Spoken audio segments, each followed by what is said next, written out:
السلام علیکم everyone, welcome to bubbly therapist. امید ہے آپ سب خیریت ہوں گے۔ آپ کے لیے پیش خدمت ہے عنکبوت اسکلم نور راجپوت، قسط نمبر 3۔ انسان جب اپنی انا پر آتا ہے تو وہ نفع نقصان نہیں دیکھتا، بلکہ وہ ہمیشہ نقصان ہی اٹھاتا ہے، سارے خسارے سمیٹ لیتا ہے، ذرا نہیں پچھتاتا، ذرا نہیں گھبراتا، ذرا نہیں ڈرتا۔ اور اس وقت وہ دونوں اپنی اپنی انا کے ہاتھوں کٹپتلی بنے ہوئے تھے۔ وہ دونوں سارے خسارے سمیٹ لینا چاہتے تھے، پر کیا واقعی ان کے حصے میں صرف خسارے آنے والے تھے؟ سیاہ بادلوں سے ڈھکے آسمان نے پوری سما کو سرمئی سا کر دیا تھا۔ ہوا کے ساتھ بارش کی بوچھار وقفے وقفے سے پڑتی اور رک جاتی۔ بس اسٹاپ پر بس اپنے وقت پر کئی بار رکی اور چلی گئی، پر وہ دونوں وہیں بیٹھے رہے۔ مجھے تم سے شادی کرنے میں کوئی مسئلہ نہیں ہے، ہاں پر مسئلہ تمہیں ہوگا، ولیم نے سادے سے لہجے میں کہا۔ فجر نے سوالیہ نظروں سے اسے دیکھا۔ ہوا چلنے کے باعث اب اس کے کپڑے سوکھ چکے تھے، چہرے سے چپکی وہ بالوں کی چند لٹیں بھی اڑ اڑ کر کبھی آنکھوں تو کبھی گالوں کو چھو رہی تھیں۔ مجھے کیا مسئلہ ہوگا؟ تم مسلم ہو اور میں کرسچن، مجھے نہیں لگتا ہم اس ملک میں مذہبی آزادی کے بنا شادی کر پائیں گے۔ فجر خاموش رہی، کہ تو وہ ٹھیک رہا تھا۔ وہ اب سامنے دیکھنے لگی، اس کے بس میں ہوتا تو وہ فوراً ہی شادی کر لیتی۔ اسے فرق نہیں پڑتا تھا ولیم کون تھا، فی الوقت وہ اس کے لیے ایک ذریعہ تھا، ایک ہتھیار اپنوں سے بدلہ لینے کے لیے، اور بس اس سے آگے کچھ بھی نہیں۔ لیکن اگر تم چاہو تو ایک طریقہ ہے۔ وہ اس کے جانب مڑا۔ کتھئی آنکھیں فجر کی آنکھوں سے ٹکرا گئیں۔ تمام رنگوں سے واقف ولیم جوزف اس پر سمجھ نہیں پایا کہ فجر کی آنکھوں کا رنگ کیا تھا، جسے سارے رنگ ملا کر کوئی ایک رنگ بنا دیا گیا ہو، سارے جذبے ملا کر کوئی ایک تاثر بنا دیا گیا ہو، جیسے سارے تارے توڑ کر اس کی آنکھوں میں بھر دیے گئے ہوں، اور جیسے سارا درد دھان کر دیا گیا ہو، جیسے سارے سمندر ان آنکھوں میں جمع ہو گئے ہوں۔ کچھ ایسی ہی اس کی آنکھیں تھیں۔ میں مسلم ہو جاؤں یا تم کرسچن ہو جاؤ، عام سا جملہ تھا، عام سی بات۔ ولیم جوزف نے فجر معراج کی آنکھوں کی پتلیوں کو پھیلتے دیکھا تھا، پر وہ سمجھ نہ پایا وہ کیوں پھیلی تھیں، حیرت سے یا خوف سے۔ وہ خاموشی سے رخ پھیر گئی۔ یہ کرنے کی فی الوقت ہمت نہیں تھی، یعنی کچھ اور حل نکالنا تھا۔ پھر کچھ خیال آنے پر وہ دوبارہ اس کی جانب مڑی۔ کیا تم میرے لیے یہ کر سکتے ہو؟ چہرے پر معصومیت اور آنکھوں میں آنس سجا کر پوچھا گیا۔ کیا؟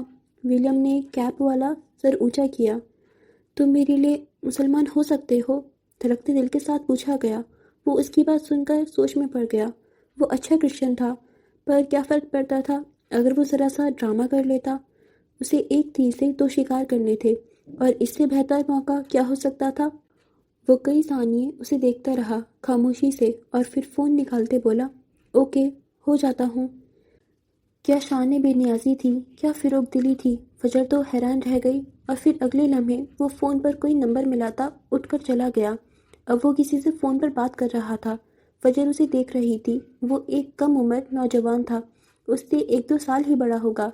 بیگی پینٹس اور بھورے اوور سائزڈ اونی گول گلے والے شرٹ پہنے وہ اب ہاتھ اٹھا کر کسی سے بات کر رہا تھا۔ اس کا رنگ انگریزوں جیسا سفید نہیں تھا، یعنی حد سے زیادہ سفید، جو عجیب لگے۔ اس کا رنگ صاف تھا، صاف شفاف۔ وہ سر پر کیپ اوڑھے رکھتا تھا، اور ابھی تک اوڑھ رکھی تھی۔ پاؤں بند جوتوں میں قید تھے۔ وہ لمبا تھا، دبلی پتلی جسامت والا لڑکا، بنا کسی جم مسلز کے تھا، پر وہ کمزور نہیں تھا۔ وہ اسے یوں ہی دیکھتی گئی، خالی خالی نظروں سے، اور پھر وہ فون بند کرتا واپس اس کے پاس آ کر بیٹھ گیا۔ جنید آ رہا ہے، وہ ہماری مدد کرے گا، تم ایک بار پھر سوچ لو، وہ ہولے سے بولا۔ اب کی بار چہرے پر سنجیدگی تھی۔ فجر نے اس سے نظریں ہٹا کر ایک بار پھر روڈ پر گزرتی گاڑیوں پر جما دی۔ فجر نے جو سوچ لیا۔ فجر میرا اپنے فیصلے نہیں بدلا کرتی۔ لہجے میں سختی تھی۔ وہ کچھ نہیں بولا۔ تو ولیم جوزف شادی کر رہا ہے، واو! وہ پھر آ گئی تھی۔ وہ اس کے لہراتے سلک کے گاؤن کی آواز سن سکتا تھا۔ وہ اس کے دائیں جانب کھڑی تھی اور جھک کر اس کے کان کے قریب سرگوشی کر رہی تھی۔ تم اتنے کمزور کب سے ہو گئے ولیم، کہ بدلے کے لیے ایک لڑکی کو استعمال کرو؟ وہ اسے غصہ دلا رہی تھی۔ ولیم کے جبڑے پھچ گئے۔ جاؤ یہاں سے، وہ ہولے سے بڑبڑایا، اتنی آہستگی سے کہ پاس بیٹھی فجر نہ سن سکی۔ چہرے کی رنگت بدل گئی، نقوش تن گئے تھے۔ تم بزدل ہو ولیم جوزف۔ وہ اب ہنستے ہوئے چلی گئی، جبکہ ولیم نے بے ساختہ پہلو بدلا۔ آج رات 10 بجے اس کی فلائٹ تھی۔ اسے واپس جانا تھا اور جانے سے پہلے یہ کام اب ضروری سا لگ رہا تھا، شاید یہ اس کی زندگی کا سب سے بڑا ایڈونچر ہونے والا تھا۔ دونوں خاموش بیٹھے اپنی اپنی سوچوں میں سرگرداں تھے، آنے والے وقت کا سوچ رہے تھے۔ تبھی وہاں ایک گاڑی آ کر مین سڑک سے تھوڑا سائیڈ ہو کر رکی، دروازہ کھلا اور جنید باہر نکلا۔ یہ وہی لڑکا تھا جو کل ولیم کے ساتھ ریسٹورانٹ میں بیٹھا تھا۔ وہ گاڑی سے باہر آیا اور پھر فجر کو دیکھ کر ٹھٹک کر رک گیا۔ اسے دیکھ کر ولیم اٹھ کر اس کی جانب چلا گیا۔ پہلے جنید کو لگا ولیم مذاق کر رہا ہوگا، پر اس نے فجر کو ساتھ بیٹھا دیکھا تو وہ ساکت ہوا۔ کیا تم سچ میں یہ کرنا چاہتے ہو؟ جنید اب کنکھیوں سے فجر کو دیکھتے بولا۔ دونوں سوشل میڈیا پر ہی ملے تھے اور جنید ٹور گائیڈ کے طور پر ولیم کی مدد کر رہا تھا۔ وہ ولیم سے کافی متاثر تھا اور اسے اچھا دوست مانتا تھا۔ ہاں، تم نے بتایا تھا تمہارے انکل وکیل ہیں تو تمہاری ہیلپ چاہیے، وہ آرام سے بولا۔ وہ سب تو ٹھیک ہے، پر تمہیں پتہ نہیں ہے وہ لڑکا جو کل اس کے ساتھ تھا اس کا تعلق کس خاندان سے ہے؟ میں انہیں جانتا ہوں۔ اگر اسے پتہ چل گیا تو، اگر اس نے کوئی ہنگامہ کھڑا کیا تو۔ جنید پھنس گیا تھا۔ وہ مدد سے انکار نہیں کر سکتا تھا، پر معاملہ ایسا تھا مدد کرنا بھی نہیں چاہتا تھا۔ اس کی بات سن کر ولیم زیر لب مسکرایا۔ میں ولیم ہوں اور میں خود کو جانتا ہوں، میں نے ہاں کر دی ہے، میں پیچھے نہیں ہٹ سکتا۔ جبکہ جنید بار بار گردن موڑ کر بدبنی فجر کو دیکھ رہا تھا۔ وہ پریشان تھا اور ساتھ ہی ساتھ فجر پر حیران تھا جو اتنا بڑا قدم اٹھانے جا رہی تھی۔ کیا واقعی وہ سنجیدہ تھی؟ اب بتاؤ سب سے پہلے مجھے کیا کرنا ہے؟ ولیم نے اس کے کندھے پر ہاتھ رکھتے پوچھا۔ وہ قد میں جنید سے لمبا تھا۔ وہ کیا باتیں کر رہے تھے فجر کو کچھ اندازہ نہیں تھا۔ تمہیں سب سے پہلے مسجد جانا ہے، مسلمان ہونا ہے، پھر آگے کا پروسیجر ہوگا، وہ چلے کٹے سے لہجے میں بولا۔ اوکے لیٹس گو، چلو چلتے ہیں۔ وہ لہراتا ہوا فجر کے جانب پلٹ گیا تاکہ اسے بلا لائے، جبکہ جنید وہیں کھڑا رہا۔ اسے یہ کام کرتے ڈر تو لگ رہا تھا، پر وہ ولیم کو انکار نہیں کر سکتا تھا۔ جنید کے بار بار بلانے پر وہ پاکستان کی خوبصورتی دیکھنے آیا تھا، پر جنید نہیں جانتا تھا اسے پاکستانی خوبصورتی اتنی بھا جائے گی کہ وہ ایسے ایڈونچر پر اتر آئے گا۔ اب وہ فجر کے قریب کھڑا کچھ کہہ رہا تھا اور پھر وہ دونوں جنید کو اپنی طرف آتے دکھائی دیے، اور پھر اگلے ہی لمحے فجر پیچھے بیٹھی تھی، جبکہ ولیم جنید کے ساتھ آگے بیٹھا تھا اور جنید اب شہر کی سب سے بڑی جامع مسجد کے جانب گاڑی لے جا رہا تھا۔ فجر نے ہاتھ میں پکڑی موبائل کو دیکھا۔ ارسل کا چمچماتا میسج اسکرین پر دیکھنے کی عادت ہو گئی تھی کہ اب اس کے بنا موبائل فون بیکار لگ رہا تھا۔ دل میں ایک ٹیس سی اٹھی اور آنکھیں پھر سے لبالب بھرنے لگیں۔ نہیں، بس اب اور نہیں۔ وہ صبح والی تصویر کیسے بھول سکتی تھی؟ نظر موبائل سے اٹھا کر گاڑی کے شیشے سے باہر دیکھا تو بارش ہلکی ہلکی پھر سے شروع ہو چکی تھی۔ گاڑی میں خاموشی چھائی تھی، شاید وہ دونوں فجر کی موجودگی میں خاموش تھے۔ گاڑی میں ہیٹر آن تھا۔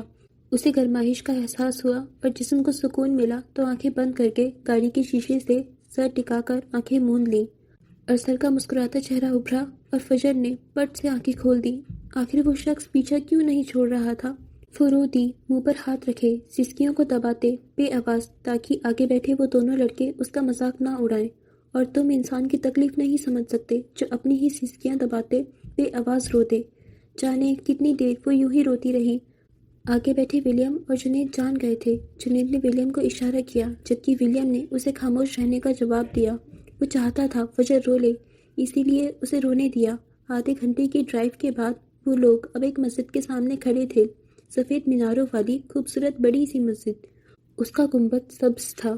مرکزی شاہراہ پر بنی یہ مسجد کافی بڑی تھی۔ عید نماز کے موقع پر سارا شہر یہیں اکٹھا ہوتا تھا۔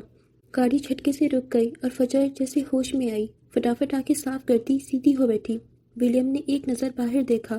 آسمان اور بھی سیاہ بادلوں سے ڈھک چکا تھا اور ٹھنڈی ہوا مزید ٹھنڈی ہوئی۔ پھر اس نے کچھ سوچتے ہوئے اپنے بیگ کی زپ اوپن کی اور اندر سے ایک سیاہ جیکٹ نکالی۔ تم یہ پہن لو، باہر کافی ٹھنڈ ہے۔ اس نے ہاتھ بڑھا کر جیکٹ فجر کی جانب کی۔ وہ اسے منع کر دینا چاہتی تھی، پھر کچھ سوچتے ہوئے جیکٹ تھام لی، جبکہ جنید انہیں وہیں انتظار کرنے کا کہہ کر گاڑی سے باہر نکل گیا تھا۔ اسے اپنے انکل سے بات کرنی تھی۔ فجر کی طرف سے کوئی نہیں تھا، کوئی اس کا ولی نہیں تھا، اور ایسے میں کورٹ میرج بیسٹ آپشن تھا۔ وہ اسی سلسلے میں بات کرنے گیا تھا اور آج کے آج یہ کام لازمی تھا۔ گاڑی میں خاموشی چھا گئی۔ ولیم کے چہرے پر اب پہلے والا جوش نہیں تھا۔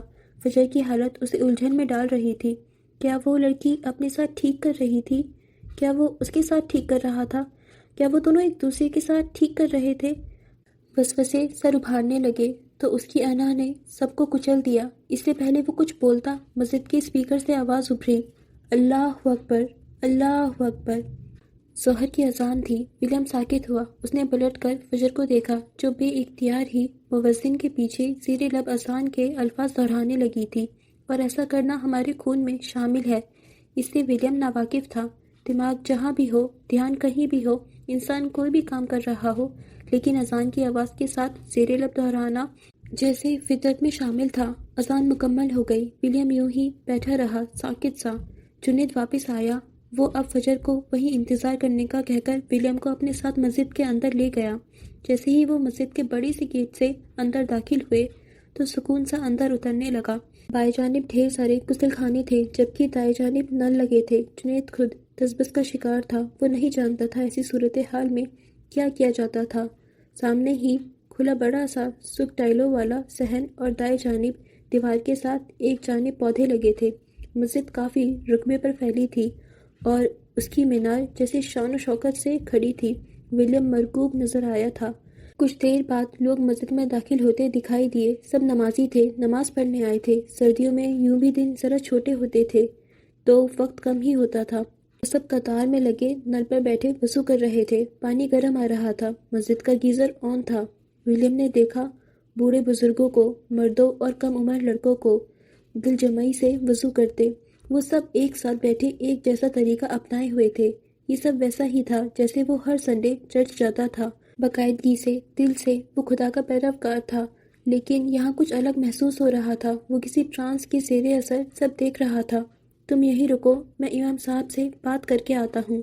جنید اسے وہیں چھوڑ کر جوتے اتارتا صحن کی جانب بڑھا جس کے دوسرے حصے پر مسجد کا اندرونی حصہ تھا۔ پھر کچھ سوچتے ہوئے وہ واپس پلٹ آیا۔ اس نے اپنی جیکٹ اتاری اور ولیم کو تھما دی۔ تمہاری وجہ سے اب مجھے نماز پڑھنی پڑے گی، وہ بیزار سا کہتا وضو کرنے نل کے جانب بڑھا۔ اور پھر کچھ دیر بعد وہ وضو کر کے اٹھا اور اس نے اونچی آواز میں دعا پڑھی۔ وہ عربی میں پڑھ رہا تھا۔ ولیم سمجھ نہیں پایا، لیکن وہ غور سے ایک ایک حرکت نوٹ کر رہا تھا۔ وہ دعا پڑھتا اس کے جانب آیا۔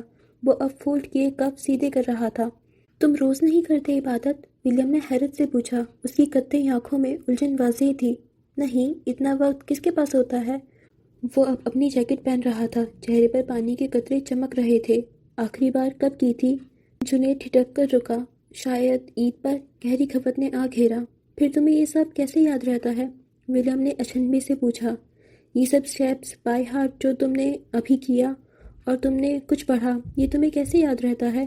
وہ الجھی آنکھیں لیے اسے ہی دیکھ رہا تھا جبکہ جنید ساکت ہوا۔ یہ تو وہ خود نہیں جانتا تھا۔ اس کے گھر میں سے شاید ہی کوئی شخص روز مسجد جاتا ہوگا۔ وہ خود عید نماز ہی پڑھتا تھا۔ پھر اسے کیسے دعا یاد تھی؟ کیسے وہ وضو کا ایک بھی اسٹیپ نہیں بھولا تھا؟ کیسے اس نے وضو کے بعد بے ساختہ آسمان کو دیکھا تھا؟ کیسے اس کے لبوں نے اشہد ان لا کہا تھا؟ یہ گواہی تو بے ساختہ تھی، وہ خود بھی نہیں جانتا تھا۔ میں نہیں جانتا، شاید یہ سب ہمارے اندر ہے، ہمیشہ سے ہی۔ وہ اب اپنی جیکٹ پہن رہا تھا۔ ولیم کو حیرت ہوئی۔ کیا مطلب میرے اندر کیوں نہیں ہے؟ وہ الجھ چکا تھا۔ تم یہ سب امام سے پوچھنا۔ اب آؤ، جماعت کھڑی ہو چکی ہوگی، وہ کہتا تیزی سے اندرونی حصے کی جانب بھاگا تھا۔ اس کے قدموں میں تیزی تھی۔ وہ تو نماز نہیں پڑھتا تھا، پھر یہ تیزی کس لیے؟ نماز چھوٹ جاتی، جماعت چھوٹ جاتی تو کیا ہو جاتا؟ وہ کیا چیز تھی جو اسے الجھا رہی تھی؟ ولیم خود بھی نہیں سمجھ پایا۔ جیسے ہی وہ اندر پہنچے قطاریں کھڑی ہو چکی تھی۔ جنید جلدی جلدی سب سے آخری قطار میں کھڑا ہو گیا جبکہ ولیم ایک جانب۔ اس نے بیگ سے کیمرہ نکالا۔ وہ پہلی بار انسانوں کو ریکارڈ کر رہا تھا۔ لوگ ابھی تک آ رہے تھے اور کھڑے ہوتے جا رہے تھے۔ یہ حصہ کافی پرسکون تھا۔ ولیم نے دیکھا وہ سب ایک ساتھ جھک رہے تھے، پھر ایک ساتھ کھڑے ہوئے، پھر وہ جھکے اور سجدے میں چلے گئے۔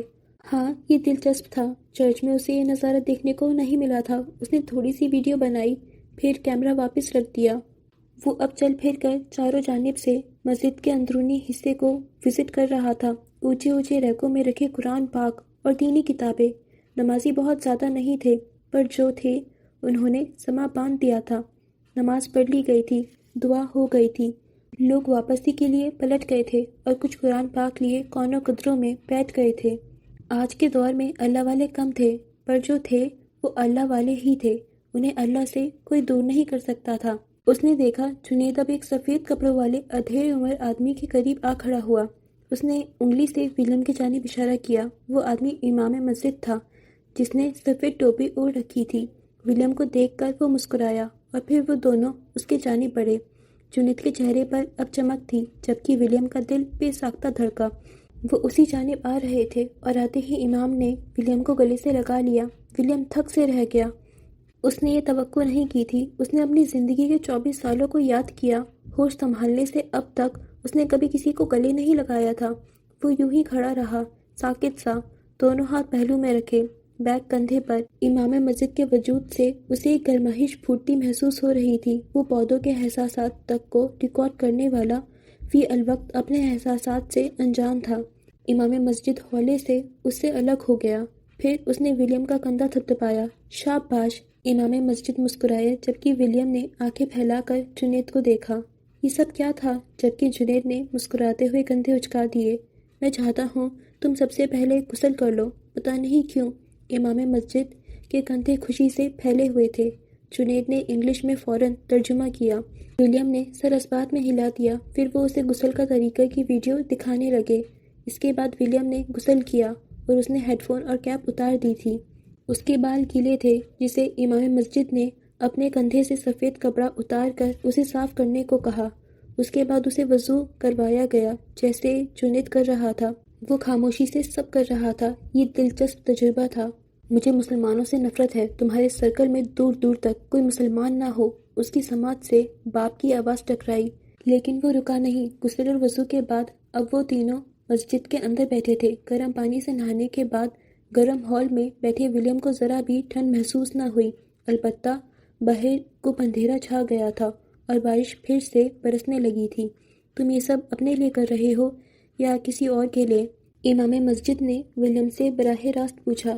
جنید کے چہرے کا رنگ اڑا اور اس نے ولیم کو دیکھا جو اس کے ترجمے کا انتظار کر رہا تھا۔ جنید کے پوچھنے پر ولیم نے اسے سچ بتانے کا کہا، جسے امام مسجد نے سن کر خاموشی سے سر جھکا لیا۔ اس لڑکی کو بلا لاؤ۔ کچھ دیر بعد امام مسجد نے سر اٹھا کر جنید سے کہا۔ چہرے پر پہلے والی رمق نہیں تھی لیکن نرمی اب بھی ویسی ہی تھی۔ میں چاہتا ہوں جس لڑکی سے شادی کرنے کے لیے یہ سب کر رہا ہے وہ اس کی گواہی کا وقت موجود ہو۔ جی امام صاحب۔ جنید فوراً نرم گرم سے قالین پر تیز تیز چلتا ہال کا دروازہ کھول کر باہر نکل گیا۔ جاتے ہوئے وہ دروازے کے قریب رکھی چھتری لینا نہیں بھولا تھا۔ باہر تیزی سے بارش جاری تھی۔ آواز ایسی تھی جیسے زالے باری جاری ہو۔ وہ باہر گاڑی تک آیا اور پھر فجر کے جانب آتے تھوڑا جھک کر شیشے کو 2 انگلیوں سے بجایا۔ وہ جو سر ٹکائے آنکھیں بند کیے لیٹی تھی فوراً اٹھی۔ جنید کے اشارے کرنے پر وہ دروازہ کھول کر باہر نکلی۔ جنید نے چھتری اسے پکڑا دی۔ امام صاحب آپ کو بلا رہے ہیں۔ جنید نے بارش سے بچنے کے لیے سر پر دونوں ہاتھوں کا سایہ کرتے ادب سے کہا اور فجر ایک ہاتھ سے چھاتا تھامے جبکہ دوسرے سے سر پر دوپٹہ درست کرتی آگے بڑھی۔ جنید نے گاڑی لاک کی اور وہ دونوں اندر آ گئے۔ جنید بارش سے بچتے بھاگتے ہوئے اندر پہنچ گیا تھا جبکہ مسجد کے سرخ صحن میں شفاف پانی کے درمیان ننگے پاؤں چلتے فجر نے کبھی نہیں سوچا تھا کہ اس کی زندگی میں ایسا کوئی پل بھی آئے گا۔ کچھ دیر بعد وہ اندر ان تینوں سے ذرا سے فاصلے پر بیٹھی تھی۔ ولیم کی ٹی جیکٹ پہنی ہوئی تھی۔ اس نے ولیم کو دیکھا تو حیران ہوئی۔ اس کے سر پر کیپ نہیں تھی۔ اس کے بالوں کا رنگ اس کی آنکھوں جیسا تھا، قطعی، گہرا، بالکل درخت کے سوکھے لکڑی جیسا، اور اس کے بال گھنے تھے جو کچھ پیچھے سیٹ تھے، کچھ ماتھے پر گر رہے تھے۔ وہ بیگی پینٹس پر بالوں اور آنکھوں سے ہم رنگ موٹی اونی شرٹ پہنے ہوئے تھا۔ آلتی پالتی مارے بیٹھا تھا، بالکل ویسے ہی جیسے جنید بیٹھا تھا۔ چاروں جانب چلتے برقی کمکموں میں اس کا چہرہ چمک رہا تھا۔ وہ پہلی بار اسے غور سے دیکھ رہی تھی۔ لمبی گردن، گلے میں ابھرتا ایڈمس ایپل، کسی بھی قسم کی داڑھی سے صاف چہرہ، روشن پیشانی اور چمکتی آنکھیں۔ اس کی جو لائن بہت شارپ تھی، ناک اٹھی ہوئی تھی اور ہاں تھوڑی میں پڑتا گھڑا۔ اس نے پہلی بار کسی لڑکے کی تھوڑی میں زن کھدان دیکھا تھا۔ وہ جنید کی کسی بات پر مسکرایا تو بھلا لگا۔ وہ جو دل میں رہتے ہیں ان کے آگے سب ہیچ لگتا ہے۔ اب نظریں اس کے ہاتھوں تک آئیں۔ رگیں تھوڑی سی ابھری ہوئی تھیں۔ لمبی انگلیوں والا صاف ہاتھ جو اس کے اوور سائز شرٹ میں آدھا چھپا ہوا تھا۔ وہ فجر کو اس وقت کسی بھی قسم کی پریشانی سے آزاد لگا، کسی بھی قسم کے دباؤ سے، کسی بھی قسم کے منفی اثر سے۔ وہ آزاد تھا، وہ پریشان بھی نہیں تھا، وہ یہ سب کیوں کر رہا تھا؟ اور تبھی فجر کی نظریں اس کے سینے پر ٹنگی چھوٹی سی مشین پر پڑی۔ ولیم نے اس چھوٹی سی ریکارڈنگ مشین کو اپنے بائیں جانب دل کے مقام پر لگا رکھا تھا اور اس کی لمبی تار نیچے پہلو کے قریب رکھے ٹیپ ریکارڈر سے جڑی تھی۔ وہ یہ تجربہ پہلی بار خود پر کر رہا تھا۔ وہ اپنی ہی دل کی دھڑکن سننا چاہتا تھا، وہ اسے ریکارڈ کرنا چاہتا تھا۔ اس سارے تجربے کے دوران، ہاں، وہ عجیب ہی تھا۔ امام نے ایک نظر فجر کو دیکھا۔ میں شروع کرنے لگا ہوں اور آپ کو اس لیے بلایا ہے تاکہ آپ کے سامنے سب ہو۔ وہ کچھ نہ بولی۔ ہال میں تھوڑے تھوڑے فاصلے پر لگے پلرز میں سے ایک کے ساتھ پشت ٹکائے بیٹھی رہی۔ ابا کا خیال آیا، دل سکڑ کر پھیلا، پر اگلے ہی پل اماں کی بددعائیں یاد آئی تو نفرت کی لہر پورے جسم میں پھیل گئی۔ امام مسجد اب بسم اللہ پڑھ رہا تھا۔ ولیم نے ایک نظر اٹھا کر فجر کو دیکھا۔ بیوٹی ان وائٹ اس کی جیکٹ پہنی ہوئی تھی۔ وہ اس کے بھروسے یہاں آئی تھی اور اگلی ہی نظر اس نے پہلو میں رکھے اپنے ہاتھوں پر جما لی۔ میں گواہی دیتا ہوں، نہیں کوئی معبود سوائے اللہ کے۔ اس نے ولیم کو امام مسجد کے پیچھے اپنے برٹش لہجے میں دہراتے سنا اور تبھی بیگ میں رکھے فون نے تھرتھرانا شروع کر دیا۔ وہ بند ہی نہیں ہو رہا تھا۔ اس نے بیگ سے نکالا تو ارسل لکھا چمک رہا تھا۔ فجر کا دل اچھل کر حرک میں آ گیا۔ ارسل کے نام کے ساتھ وہ گلابی پھول بھی تھا۔ اس کے ہاتھ کپ کپائے، گھبرا کر چاروں جانب دیکھا۔ کوئی نہیں تھا سامنے۔ ولیم تھا جو شہادہ پڑھ رہا تھا۔ سب آہستہ آہستہ غائب ہونے لگا۔ کیا وہ اس کا فون نظر انداز کر سکتی تھی؟ کبھی نہیں۔ کپ کپاتے ہاتھوں سے یہ اسکرتے کان سے لگایا۔ فجر، اور فجر کا دل رک گیا۔ 2 دن وہ کتنا تڑپی تھی یہ پکار سننے کے لیے۔ اس پکار پر اس کی دنیا رک جاتی تھی۔ پتھر ہوا دل دھڑکنے لگا، وجود کپکپا اٹھا اور آنکھیں بھیگتی چلی گئیں۔ بارش ابھی بھی جاری تھی لیکن فجر کی ساری سماعت فون کی دوسری جانب سے ابھرتی آواز پر جمی تھی۔ فجر نے جان لیا تھا، ہم کسی بھی لفظ کو فوراً لفظ نہیں کر سکتے۔ یہ اتنا آسان نہیں ہوتا یہاں تک کہ وہ شخص محبت کی وجہ ختم نہ کر دے۔ اور میں گواہی دیتا ہوں کہ ہم حضرت محمد صلی اللہ علیہ وسلم کے بندے ہیں اور اس کے رسول ہیں۔ I'm sorry فجر، میں تمہارے بنا نہیں رہ سکتا، وہ بھر رہے لہجے میں بولا۔ فجر نے بے ساختہ ولیم کو دیکھا۔ امام مسجد نے اس کے کندھے پر ہاتھ رکھا ہوا تھا۔ وہ جنید کی کسی بات پر مسکرایا۔ میرے پاس ایک آپشن ہے، ہم ساتھ رہ سکتے ہیں، وہ جلدی جلدی بول رہا تھا۔ ہم دونوں کورٹ میرج کر لیتے ہیں، کسی کو نہیں بتائیں گے، میں تمہیں خوش رکھوں گا اور بابا کو بھی، بس تم تھوڑا کمپرومائز کر لینا۔ وہ پتہ نہیں کس کمپرومائز کی بات کر رہا تھا۔ فجر کے الفاظ گلے میں ہی اٹک گئے۔ فجر، بس ہمیں ہمیشہ کے لیے یہ شادی چھپانی ہوگی۔ میں بابا کو ان کی پسند سے شادی کر کے خوش کر دوں گا، وہ بھی خوش، ہم بھی خوش۔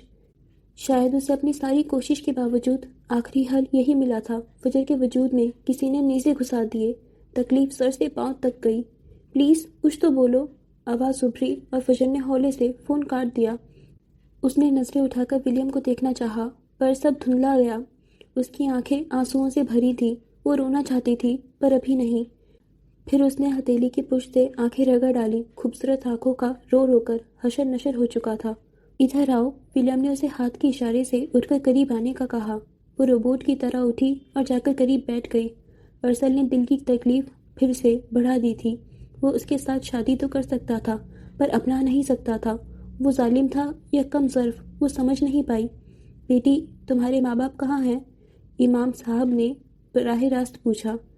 نہیں ہیں، ٹھنڈا ٹھار لہجہ۔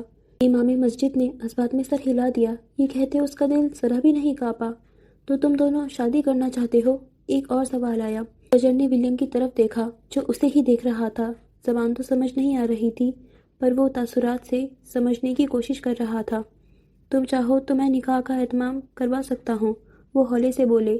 لڑکی کے گھر والے نہیں تھے، وہ اس کے ولی بننے کو تیار تھے۔ ہم کورٹ میرج کرنا چاہتے ہیں۔ ٹھیک ہے، انہوں نے پھر سے سر ہلا دیا۔ جنید خاموش بیٹھا رہا۔ وہ امام مسجد کی مصلحت سمجھنے کی کوشش کر رہا تھا۔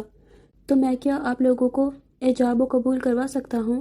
جانے امام صاحب خود کیوں کروانا چاہتے تھے۔ وہ سر جھکائے خاموش بیٹھی رہی۔ پھر اس نے اجازت دے دی۔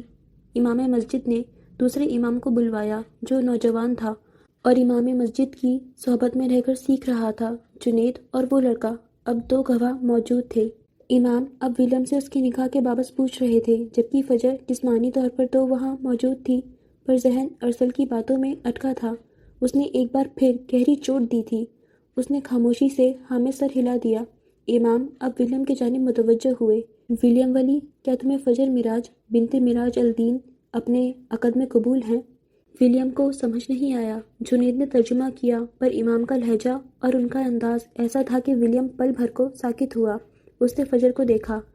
بال اب پونی میں بندھے ہوئے تھے۔ سفید کپڑوں میں ملبوس فجر اسے زندہ لاش لگی۔ وہ اسے نہیں دیکھ رہی تھی۔ پھر امام کے دوبارہ پوچھنے پر وہ کسی خواب سے جاگی۔ کیا وہ صرف بدلہ لینے کے لیے یہ سب کر رہا تھا؟ فجر نے بھیگی پلکیں اٹھا کر ولیم کو دیکھا۔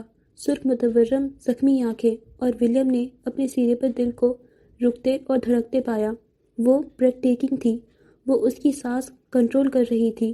قبول ہے، اللہ تعالیٰ اور اس کے رسول صلی اللہ علیہ وسلم کے بعد ولیم نے فجر مراج کو قبول کر لیا تھا۔ بارش جس قدر ٹوٹ کر برسی تھی، سب کچھ جل تھل ہو گیا تھا، اور اس کے بعد ایک بار پھر خاموشی چھا گئی تھی۔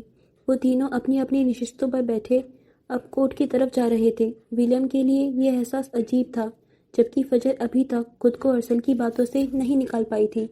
انکل کہہ رہے تھے آج ہی سارا کام ہونا مشکل ہے اور کافی پیسے لگیں گے۔ جنید آہستگی سے بولا۔ وہ فجر کی موجودگی میں ویسے ہی غیر آرام دہ محسوس کر رہا تھا۔ میں پیسے دوں گا، بس کام آج ہو جائے۔ ولیم سامنے دیکھ رہا تھا، ناک کی عین سیدھ میں، کیونکہ وہ ہیولا اب فجر کے قریب پیچھے بیٹھا تھا۔ ہاں، تمہارے باپ کا پیسہ ہے، تم کیوں نہیں دو گے؟ ہیولے نے سرگوشی کی، استہزائی سرگوشی۔ یہ میرے پیسے ہیں، میرے باپ کے نہیں۔ وہ غصے سے پھکارتا ایک جھٹکے سے پیچھے مڑا اور پھر ساکت رہ گیا۔ پیچھے کوئی نہیں تھا۔ فجر اکیلی بیٹھی تھی۔ وہ تیزی سے پیچھے بھاگتے نظاروں کو دیکھ رہی تھی، جبکہ ولیم کے اس طرح چلانے پر وہ دونوں چونک گئے۔ I am sorry. وہ خفت سے سرخ پڑا اور پھر اپنے ہی چہرے پر بے ساختہ ہاتھ پھیرا۔ ہاں بھائی، پونڈس لیے گھومتا ہے، کیوں نہیں دے گا پیسے؟ جنید زیر لب بڑبڑایا، جبکہ ولیم نے سیٹ سے گردن ٹکا کر آنکھیں موند لیں۔ یہ تم کیا کرنے جا رہے ہو ولیم؟ وہ اب بائیں جانب کے شیشے سے لٹکی تھی، کسی بدروح کی طرح جو الٹی چل لیتی ہے، دیواروں پر لٹک جاتی ہے۔ بالکل ویسے ہی، بس چہرہ اندر تھا، جبکہ سفید سلک کا گاؤن ہوا میں لہراتا پچھلی سائیڈ کے شیشے تک جا رہا تھا۔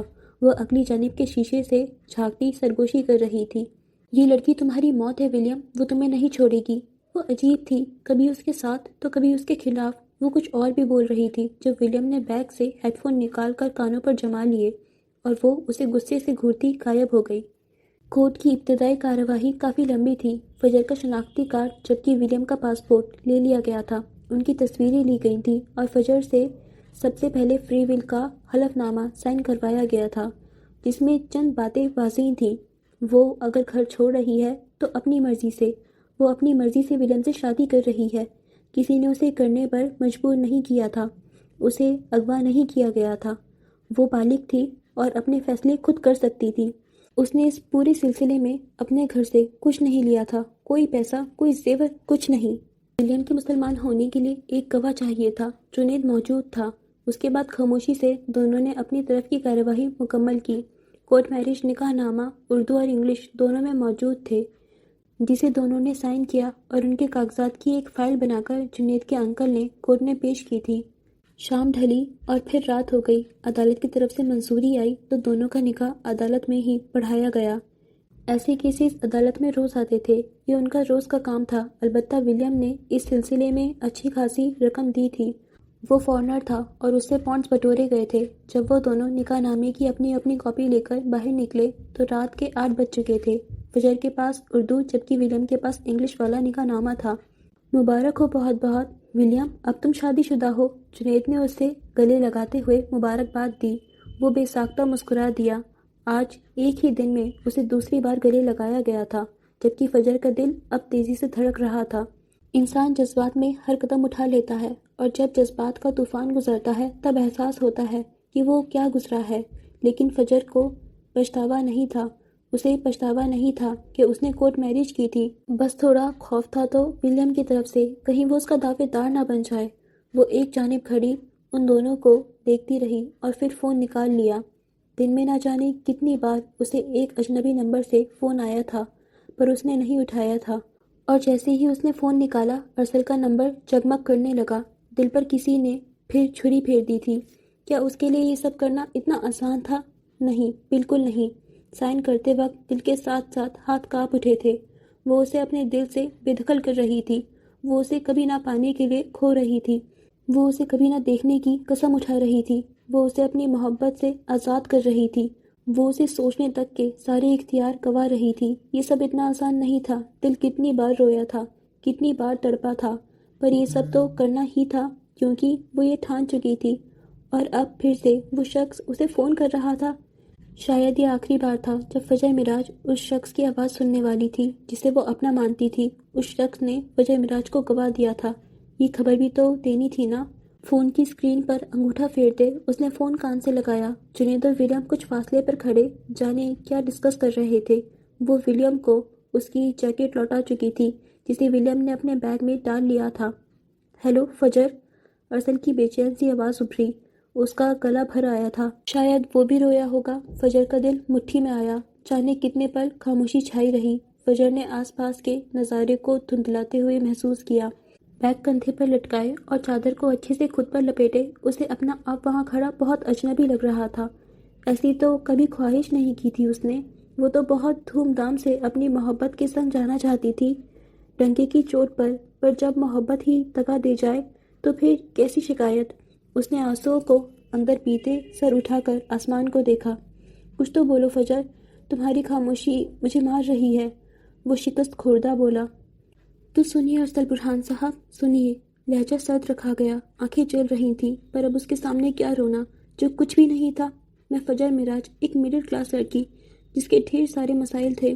مجھے اپنے مسائل کا سدباب کرنا تھا، مجھے ان کا حل نکالنا تھا، پر میں نے فرار ڈھونڈ لیا، میں نے محبت کر لی۔ آنکھوں سے آنسو بھل بھل بہنے لگے تھے، جسم میں کپکپاہٹ تھی، ہونٹ خشک پڑ چکے تھے۔ وہ خود پر ہی استہزائیہ ہنس دی۔ پتہ ہے میری زندگی عذاب تھی، پھر تم آئے، وہ آپ سے تم پر آئی۔ ارسل ساکت ہوا۔ تم ہوا کا ٹھنڈا جھونکا تھے، پر مجھے نہیں پتا تھا یہ ہوا مجھے جھلسا کر رکھ دے گی۔ وہ ہولے ہولے بول رہی تھی، سسکیوں کا گلا گھوٹے۔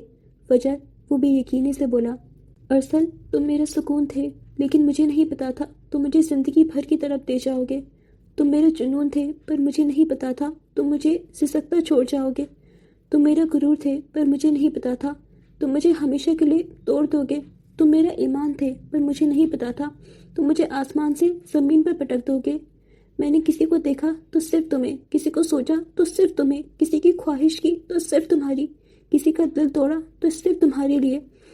میں نے فجر معراج کو تمہارے نام لکھ دیا تھا ارسل۔ ارسل تھا تو فجر تھی۔ دل کٹ گیا، تکلیف حد سے سوا ہوئی، خون رسنے لگا، پر وہ کھڑی رہی۔ آس پاس لگی اسٹریٹ پولز کی روشنی میں اس کے آنسو واضح دیکھے جا سکتے تھے۔ میں تمہارے لیے پوری دنیا سے لڑ رہی تھی اور تم میرے لیے اپنے خاندان سے نہیں لڑ پائے۔ وہ اپنا پاؤں چھڑاتا جا رہا تھا۔ فجر نے ضبط سے آنکھیں میچ لیں۔ تمہیں میرا خیال آیا بھی تو ایک آپشن کے طور پر، ایک دوسری عورت کے طور پر جسے چھپا کر رکھا جاتا۔ کیا تم بھول گئے تھے کہ فجر اجالا لاتی ہے، اسے چھپا کر نہیں رکھا جا سکتا؟ وہ خود کو زخمی کر رہی تھی اور زخم ناسور بننے والا تھا۔ فجر، آئی ایم سوری۔ جہاں تم پاؤں دھرتے وہاں میں اپنا دل رکھنے کو تیار تھی۔ میں نے صرف محبت نہیں کی تھی، میں نے اپنے اندر تمہارا بت سجا لیا تھا۔ میں نے تمہیں بہت بڑا مقام دیا تھا۔ ارسل، تمہیں راز نہیں آیا، پھر اس بت کا ٹوٹنا تو لازم تھا نا؟ لہجے میں پھر استہزاء تھا۔ گارڈ اسے پکڑ کر باہر نکال رہے تھے۔ وہ اسے دیکھ رہا تھا، وہ کھڑا دیکھ رہا تھا۔ محبت اپنے مقام سے گری اور کرچی کرچی ہو گئی۔ اماں کہتی رہیں کہ مرد اس عورت کا نہیں ہوتا جو اس کی ہو جائے، جو اسے مفت میں مل جائے۔ فجر، ایسا مت بولو، وہ تڑپ گیا۔ میں نے اماں کا یقین نہیں کیا ارسل، میں نے کتنا غلط کیا۔ میں تم سے ابھی شادی کرنے کے لیے تیار ہوں، پلیز مجھے ایک موقع اور دے دو۔ اسپیکر سے آواز ابھری اور فجر کی نظریں اٹھیں۔ سامنے ہی ولیم جنید کے ساتھ کھڑا تھا۔ جنید اب اسے اپنی گاڑی کی چابی پکڑا رہا تھا۔ ولیم نے فجر کو دیکھتے ہوئے کلائی کی جانب اشارہ کیا اور پھر ہوا میں دائیں ہاتھ سے اڑتا ہوائی جہاز بنایا۔ اس کی فلائٹ تھی، اسے جانا تھا، پھر کیا ایسے ہی؟ وہ ہاتھ میں چھاتا لیے کھڑا تھا۔ فجر نہیں، میں مسز فجر ہوں اب، اس نے گویا دھمکا کے کہا، پھر آسمان کی جانب دیکھا۔ تیز ہوا کے ساتھ بارش کی پھوار پڑتی محسوس ہوئی، یوں جیسے قدرت نے گواہی دی ہو کہ وہ اب مسز فجر تھی۔ مبارک ہو ارسل برہان گردیزی، تم نے مجھے کھو دیا، ہمیشہ ہمیشہ کے لیے۔ میں اب شادی شدہ ہوں، میرا خیال اپنے دل و دماغ سے نکال دو۔ اپنے باپ کی پسند سے شادی کر کے انہیں خوش کرو۔ محبت تمہارے نصیب میں نہیں تھی۔ آنسو ہتھیلی سے رگڑ ڈالے، جو دل میں تھا سب کہہ دیا تھا۔ فون ٹک سے بند کر دیا اور پھر ارسل کا نمبر ڈیلیٹ کر کے اسے بلاک کر دیا۔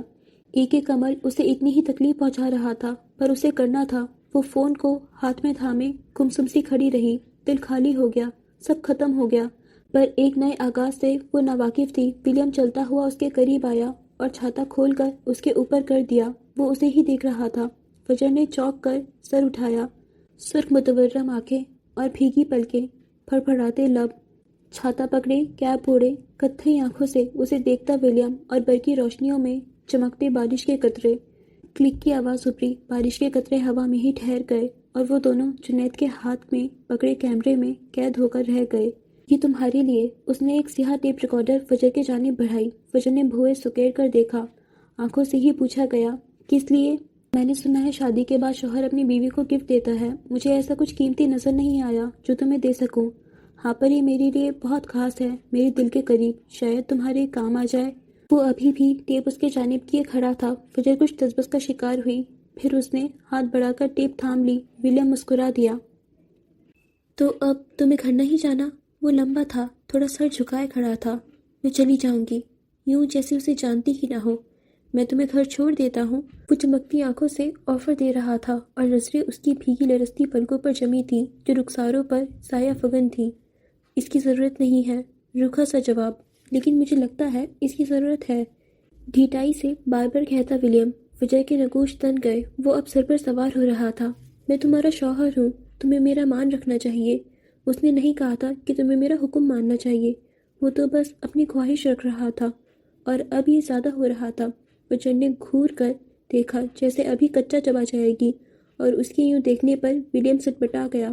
میں نے انٹرنیٹ پر دیکھا ہے، بڑبڑا کر کہتے فون والا ہاتھ اوپر اٹھایا اور صفائی دی، یعنی گوگل پر لکھا تھا کہ بیوی کو شوہر کی بات ماننی چاہیے۔ خاموشی چھا گئی۔ اس لڑکی سے بات کرنا اتنا مشکل کیوں لگ رہا تھا؟ میں تمہارا ویٹ کر رہا ہوں، بھابھی کو چھوڑ کر جلدی آنا۔ جنید اسے آگاہ کرتا اس کا کیمرہ لے کر چلا گیا۔ شاید وہ لوگ طے کر چکے تھے کہ فجر کو گھر چھوڑ کر انہیں دوبارہ کہاں ملنا تھا تاکہ ایئرپورٹ جایا جا سکے۔ لفظ بھابھی پر فجر کی آنکھیں حیرت اور بے یقینی سے پھیلی، جبکہ ولیم نے عمر آنے والی بے ساختہ مسکراہٹ کو چھپایا۔ مبادہ کہیں قریب کھڑی فجر دیکھ نہ لے اور اسے یہی پاکستان میں دفن ہونا پڑے۔ چلے؟ پھر سے پوچھا۔ میں چلی جاؤں گی، اب تم میرا پیچھا چھوڑ دو، وہ کوف زدہ لہجے میں بولی۔ آج کا دن اتنا لمبا ہو گیا تھا، ختم ہی نہیں ہوتا تھا، اور اب رات کا اندھیرا دل ہولا رہا تھا۔ میں نے تمہارے لیے اتنا سب کیا، کیا تم میری ایک بات نہیں مان سکتی؟ احسان جتا کر فوراً شکوہ کر دیا گیا۔ فجر نے ہونٹ بھینچے۔ دیکھو، بارش پھر سے شروع ہونے والی ہے، مجھے لگتا ہے ہمیں چلنا چاہیے، وہ اسے کہتا گاڑی کی جانب بڑھا اور فجر کو بھی ناچار قدم بڑھانے پڑے۔ کچھ دیر بعد گاڑی ایک بڑی کھلی شاہ راہ پر آگے بڑھ رہی تھی۔ بارش بہت ہلکی تھی، لیکن گاڑی کی ونڈ سکرین پر چلتا وائپر تیزی سے پانی صاف کر رہا تھا۔ وہ خاموش بیٹھی رہی، دماغ نے کچھ کام کرنا شروع کیا تو آنے والے وقت کا سوچنے لگی۔ پہلو میں ہاتھ رکھے وہ کسی خاموش مورت کی طرح بیٹھی تھی۔ تم مجھ سے کچھ کہو گی نہیں؟ اس کی خاموشی بری لگ رہی تھی۔ وہ بول پڑا، شکریہ، یک لفظی جواب۔ وہ مسکرا دیا، آج جانے کتنی بار مسکرا لیا تھا، پاگل نہ ہو تو۔ اور کچھ؟ کیا سننا چاہ رہا تھا وہ؟ رخ موڑے باہر دیکھ رہی تھی۔ تمہارا نام خوبصورت ہے، میں نے گوگل کیا تھا، اس کا مطلب دیکھا اور مجھے پسند آ گیا۔ وہ ایکسٹروورٹ تو نہیں تھا، پھر بھی بولے جا رہا تھا۔ ویسے تمہارا نام فجر نہ ہوتا تو جانتی ہو کیا ہوتا؟ دلجمی سے ڈرائیونگ کرتے وہ بولتا گیا اور ایک نظر موبائل میں گوگل میپ پر ڈال لیتا۔ فجر نے رخ موڑ کر سوالے نظروں سے دیکھا۔ Breathtaking. ذرا سا رخ موڑ کر فجر کو دیکھا، جس کا چہرہ بلکہ 1000ویں حصے میں کان کی لو تک سرخ پڑا۔ کیا یوں کوئی منہ پھاڑ کر تعریف کرتا ہے؟ اور اگلے ہی پل اس کے چہرے پر ناگواری ابھری۔ وہ پھر سے رخ موڑ گئی۔ ویسے میری 10 بجے کی فلائٹ ہے، میں ایڈنبرگ واپس جا رہا ہوں، کبھی پلٹ کر مت آنا۔ صفاق لہجہ۔ گہری خاموشی چھا گئی۔ وہ کس حق سے اس سے یوں باتیں کر رہا تھا؟ اور لہراتے بالوں والا ہیولا اب پچھلی سیٹ پر آ کر بیٹھ چکا تھا۔ بیک مرر میں نظر آتا اس کا وجود واضح تھا۔ وہ اس پر ہنسی تھی، کہکھا لگایا تھا، ہاں میں کبھی نہیں آؤں گا، جو کام تھا وہ پورا ہو گیا۔ وہ بھی اسی لہجے میں بولا۔ کتھئی آنکھوں کی چمک ماند پڑ گئی۔ کچھ دیر خاموشی چھائی رہی، پھر گاڑی جھٹکے سے رک گئی۔ فجر نے حیرت سے چاروں جانب دیکھا۔ دائیں جانب ایک بیکری اور کیفے شاپ تھی۔ مجھے بھوک لگی ہے، تم کچھ کھاؤ گی؟ سنجیدہ لہجہ تھا، وہ اب خود پر ضبط کر رہا تھا، خود کو لعنت ملامت کر رہا تھا۔ نہیں، یک لفظی جواب آیا۔ میں دوبارہ نہیں پوچھوں گا، کچھ چاہیے تو بتا دو۔ ویسے بھی ولیم جوزف ہر کسی پر مہربان نہیں ہوتا، لیکن اس پر ایک ہی دن میں کافی پیسے لگا دیے تھے، کافی مہربانیاں کر دی تھی۔ فجر نے گہرا سانس لیا اور پھر ہولے سے بولی، کولڈ کافی۔ اتنی ٹھنڈ میں کولڈ کافی؟ آگ نکالے گی منہ سے؟ پھر کولڈ کافی کی ضرورت تو پڑے گی نا؟ وہ زیر لب بڑبڑایا، باہر نکل گیا۔ تقریباً 10 منٹ بعد وہ واپس آتا دکھائی دیا، دونوں ہاتھوں میں کافی کے مگ تھامے تھے۔ اس کی جانب آ کر اشارہ کیا۔ فجر نے شیشہ نیچے کیا تو پہلے اسے پکڑایا اور پھر اپنی جانب آ کر دروازہ کھولا اور اندر بیٹھ گیا۔ وہ اپنے لیے بھی کولڈ کافی ہی لایا تھا، سینے میں جلتی آگ دونوں کو بجھانی تھی۔ کتنے کی ہے؟ وہ اس سے کافی کی قیمت پوچھ رہی تھی۔ ولیم کی بھویں سکڑ گئیں۔ اس نے حیرت سے فجر کو دیکھا اور پھر ابھرنے والا کہگا بے ساختہ تھا، تم جانتی ہو میرے آج دن میں کتنے پیسے خرچ ہوئے ہیں؟ کیا تم سب ادا کر دو گی؟ وہ سلگانے والے انداز میں بولا۔ ہاں، دے دوں گی، ویسے بھی فجر معراج کسی کا احسان نہیں رکھتی، تڑپ کر جواب دیا گیا۔ وہ اب کافی کے مگ میں پائپ ہلاتی اسے پگھلانے کی کوشش کر رہی تھی، کچھ زیادہ ہی آئس کریم ڈالتی گئی تھی۔ ولیم نے اپنے دوسرے کہکہے کو دبایا۔ کب؟ پرشوق نگاہوں سے پوچھا گیا۔ جب ہوں گے، انداز بے نیاز تھا۔ وہ محظوظ ہوا۔ ابھی تو میں جا رہا ہوں، پیسے لینے تو مجھے واپس آنا پڑے گا۔ اس سے بات کرنا اچھا لگ رہا تھا، وہ بات بڑھانا چاہ رہا تھا۔ آ جانا اور طلاق بھی دے جانا۔ پائپ ہلاتا ولیم کا ہاتھ ساکت ہوا۔ کہہ تو وہ ٹھیک رہی تھی، یہ شادی ہمیشہ تھوڑی رکھنی تھی انہیں، پر ابھی طے نہیں ہوا تھا کب تک رکھنی تھی۔ پھر طلاق کا ذکر کیوں؟ اس نے بے چینی سے پہلو بدلا، کافی کا مگ اپنے اور اس کے درمیان اچھے سے ٹکا کر رکھ دیا اور پھر گاڑی چلا دی۔ وہ رک موڑے خاموشی سے کافی پی رہی تھی۔ تم کیا کرو گی؟ وہ کیا جاننا چاہ رہا تھا؟ زندگی آگے بڑھاؤں گی، کبھی میری ضرورت پڑی تو؟ نہیں پڑے گی، مجھے بلا لینا، میں شاید آ جاؤں، ویسے بھی پیسے لینے آنا ہی ہے۔ گندی نیت والا فارنر، وہ زیر لب بڑبڑائی۔ باقی راستہ خاموشی سے کٹا۔ فجر نے نہیں پوچھا تھا وہ کیا کرتا تھا، وہ پاکستان کیوں آیا تھا، وہ پورا انگریز کیوں نہیں لگتا تھا، سب سے بڑھ کر ایک بار کہنے پر اس سے شادی کیوں کر لی تھی، کلمہ کیوں پڑھ لیا تھا۔ شاید دلچسپی ہی نہیں تھی۔ بس گاڑی یہیں روک دو۔ مرکزی سڑک سے اتر کر گاڑی اب گلی کے نکڑ پر کھڑی تھی۔ ارسل اسے یہیں اتارتا تھا۔ بیوٹی ان وائٹ جا رہی تھی، وہ پھر کبھی نہیں ملنے والے تھے۔ یہ میرا کارڈ۔ ولیم نے اپنا وزٹنگ کارڈ اس کی جانب بڑھایا، سفید رنگ کا وہ چھوٹا سا کارڈ جس پر اس کی مکمل تفصیلات تھی اور ساتھ میں رابطہ نمبر۔ کس لیے؟ وہ الجھی۔ شاید کبھی ضرورت پڑ جائے، شاید تمہیں کبھی اپنے شوہر کی یاد آئے۔ سنجیدہ بات کرتے آخر میں لہجہ شرارتی ہو گیا۔ انہوں نے ضبط سے مٹھیاں بھیچی۔ شوہر کے نام پر اسے صرف ارسل کا خیال ابھرتا تھا جو اب تکلیف دہ تھا۔ وہ شخص کس دھڑلے سے اس کی تکلیف بڑھا رہا تھا۔ مجھے کیا لگتا ہے مسٹر ولیم، پاکستانی کروڑوں مردوں کو چھوڑ کر تم سے شادی کیوں کی میں نے؟ وہ سرد لہجے میں بولی، آواز اونچی تھی، چہرہ سرخ اور آنکھوں میں شعلے بھڑک رہے تھے۔ سوالیہ نظروں سے اسے دیکھے گیا۔ ویسے تو اسے فرق نہیں پڑتا تھا، پر اب جاننا چاہتا تھا اس نے ولیم کو ہی کیوں چنا۔ کیونکہ تم 7 سمندر پار واپس چلے جاؤ گے اور دوبارہ کبھی مجھے تمہاری شکل نہ دیکھنی پڑے۔ اتنی سفاکیت سے بولی تھی۔ بیوٹی ان وائٹ اب خوفناک چڑیل لگنے لگی تھی۔ یہ کورٹ میرج صرف ایک سمجھوتا تھا، میں نے شرائط نہیں رکھی، اس کا مطلب یہ نہیں میں تمہیں شوہر قبول کر چکی ہوں۔ یہ کھیل آج کا تھا اور صرف اس پیپر نکاح نامے کے لیے تھا جو ایک تمہارے پاس ہے اور ایک میرے۔ بیوٹی ان وائٹ یہ سب بولتی بہت بری لگ رہی تھی اور ولیم جبڑے پیچھے اسے سنتا گیا۔ اس نے بھی صرف اس پیپر کے لیے یہ سب کیا تھا، وہ ایک پیپر جو دونوں اپنے اپنے مفاد کے لیے استعمال کرنے والے تھے۔ اسے بھی تو کسی کی چھوڑی ہوئی لڑکی میں کوئی دلچسپی نہیں تھی، وہ دونوں مفاد پرست تھے، پر توقعات کیوں بڑھ رہی تھیں؟ اسے تو یہ تک بھول گیا تھا کہ اس نے آج کلمہ پڑھا تھا، وہ ولیم جوزف سے ولیم ولی بنا تھا۔ یہ سفر یہیں تک تھا۔ وہ گاڑی کا دروازہ کھول کر باہر نکل جانا چاہتی تھی، پر دروازہ لاک تھا۔ ولیم کی دی وہ ٹیپ اس کے بیگ میں تھی جس میں اسے ذرا بھی دلچسپی نہیں تھی۔ وہ اس ٹیپ کو جانے کہاں پھینکنے والی تھی۔ میں جانتا ہوں یہ سب یہیں تک تھا اور مجھے بھی اس کاغذی شادی میں کوئی دلچسپی نہیں ہے، پر ہاں، میرا کارڈ رکھ لو، جب پیسے ہوں مجھے فون کر لینا، میں اکاؤنٹ نمبر دوں گا، لوٹا دینا۔ ہاں، گہری کھپت نے آ گھیرا۔ وہ کیا سمجھ رہی تھی اور کیا نکلا تھا؟